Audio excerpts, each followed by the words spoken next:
हाय बच्चों, RKGS classes में आपका स्वागत है। सफलता मेहनत करने वालों पर एक खास बात है कि फिदा हो जाती है। तो हम आज आपको बताएंगे, क्लास 11th का टॉपिक है और ये कंपटीशन में भी पूछा जाता है। जो बच्चे तैयारी करते हैं वहाँ भी ये केमिस्ट्री का टॉपिक है, पूछा जाता है। तो हम देखेंगे केमिस्ट्री। क्लास 11th का भी टॉपिक है और कंपटीशन में भी ये प्रश्न पूछा जाता है, जिसको परमाणु क्रमांक क्या बोलते हैं? परमाणु क्रमांक, एटॉमिक नंबर,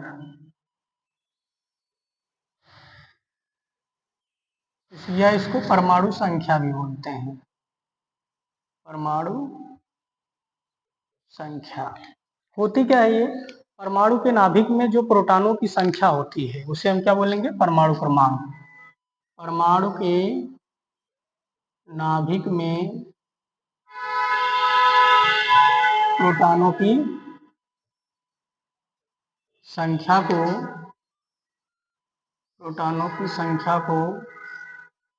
परमाणु क्रमांक कहते हैं। परमाणु क्रमांक कहते हैं। इसे जेड से लिखते हैं, मतलब जेड से प्रदर्शित करते हैं। और प्रोटॉनों की संख्या को ही हम परमाणु क्रमांक कहेंगे, भले ही क्यों ना प्रोटॉन की संख्या इलेक्ट्रॉन की संख्या के बराबर है, क्योंकि इलेक्ट्रॉनों की संख्या बदलती रहती है।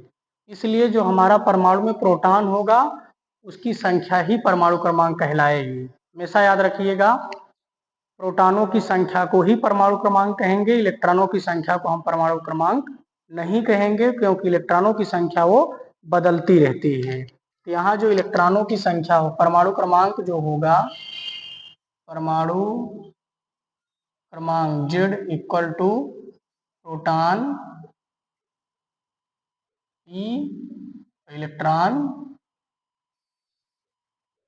E, ये बराबर होते हैं। परमाणु क्रमांक प्रोटॉन और प्रोटॉनों की संख्या इलेक्ट्रॉनों की संख्या की क्या होती है?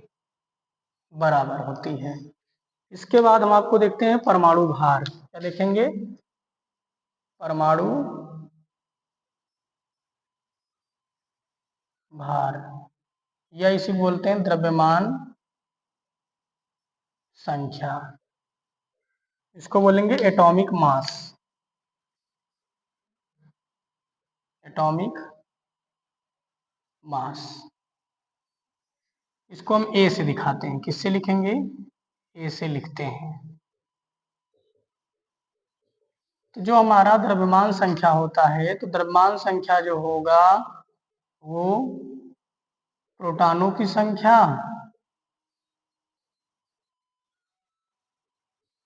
और न्यूट्रॉनों की संख्या का योग होता है। मतलब द्रव्यमान संख्या जो होगा, इसको हम ए से दिखाते हैं, तो ए बराबर हो जाएगा P प्लस N। ये फार्मूला होता है। मतलब परमाणु भार क्या होता है? प्रोटॉनों की संख्या और न्यूट्रॉनों की संख्या के योग को हम बोलते हैं परमाणु भार या द्रव्यमान संख्या। एक फार्मूला और आपका होता है, हम न्यूट्रॉनों की संख्या कैसे निकालते हैं? न्यूट्रॉनों की संख्या बराबर होता है परमाणु भार माइनस परमाणु क्रमांक। ये फार्मूला आप याद रखिएगा, एग्जाम में, कंपटीशन के एग्जामों में भी ये पूछा जाता है और क्लास 11th में तो है ही है, और इसका यूज हर जगह होता है केमिस्ट्री में ज़्यादातर। तो न्यूट्रॉनों की संख्या का जो होगा, परमाणु भार में परमाणु क्रमांक को घटा देंगे तो हमारे न्यूट्रॉनों की संख्या निकल जाएगा। परमाणु भार क्या होता है? या द्रव्यमान संख्या। द्रव्यमान संख्या जो होगा प्रोटॉनों की संख्या और न्यूट्रॉनों की संख्या के योग के बराबर हो। द्रव्यमान संख्या को ए से, प्रोटॉन को P से और न्यूट्रॉन को N से हम दिखाएंगे। अब हम एक प्रश्न ले लेते हैं। जैसे मान लिया मैंने नाइट्रोजन ले लिया, नाइट्रोजन तत्व हमने ले लिया। नाइट्रोजन का परमाणु क्रमांक 7 होता है और परमाणु भार 14 होता है। ये परमाणु भार है 14, और ये परमाणु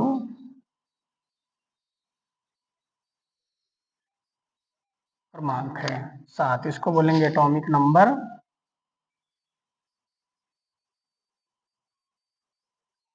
इसको बोलेंगे एटॉमिक वेट,